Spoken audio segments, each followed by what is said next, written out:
नमस्कार दर्शक बंधु, welcome to my YouTube channel. आज आम जाऊे एक विशेष दिन 26 नवेम्बर, जहाँ भारतर इतिहास अत्यंत गुरुत्वपूर्ण। कहीं दिन गुरुत्वपूर्ण, कहीं तारीख एत महत्वपूर्ण, आसतु जानिबा। 26 नवेम्बर को भारतर संविधान दिवस कॉन्स्टिट्यूशन डे अथवा लॉ डे भाव ग्रहण पालन करा जाए। 1949 मसीहार एही दिन रे भारतीय संविधान सभा आम देशर संविधान को अधिकृत भाव अंगीकार करथिला। किंतु 26 नवेम्बर हिला सेही इतिहास दिन जेतेबेले आमे एक स्वयं शासित देशर दिग गुड़ी को बढ़िलु। देशर संविधान दुनिया रे सबुठारो लंबा रिटेन कॉन्स्टिट्यूशन मानक मध्यरु गोटे। डॉक्टर भीमराव अंबेडकर द्वारा नेतृत्व प्रदान करा जाउथिबा ड्राफ्टिंग कमिटी यहाकू सृजन करने को प्राय 2 वर्ष 11 मास 18 दिन नहीं आमको से स्वतंत्रता, न्याय, समानता और स्वाधीनता मूल्य को स्मरण करे।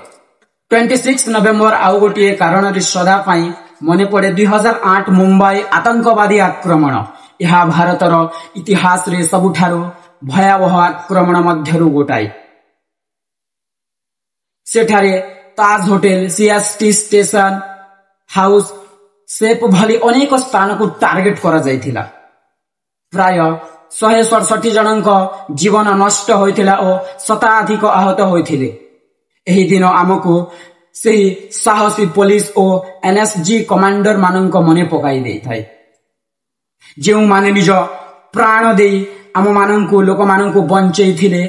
ताहा 26 नवेम्बर आमको सचेतन करिवा पाई जातीय सुरक्षा और एकतार महत्व को सिकाई थाए। 26 नवेम्बर दिन समग्र विश्व रे अनेक घटना पाई प्रसिद्ध। एही दिन केतेक देश रे यह छड़ा पृथ्वीर अनेक अंचल रे विभिन्न ऐतिहासिक घटना रही, जहाँ एही तारीख को आम विशेष करे। 26 नवेम्बर केवल गोटे तारीख नुहे, यह आमको गर्व, विद्रोह, साहस और संवैधानिक मूल्यबोधर स्मृति दिए। बोली वीडियो देखा चाहते दयाकोटी चैनल को लाइक, शेयर एंड सब्सक्राइब करने को भूलिए नहीं। धन्यवाद। जय हिंद।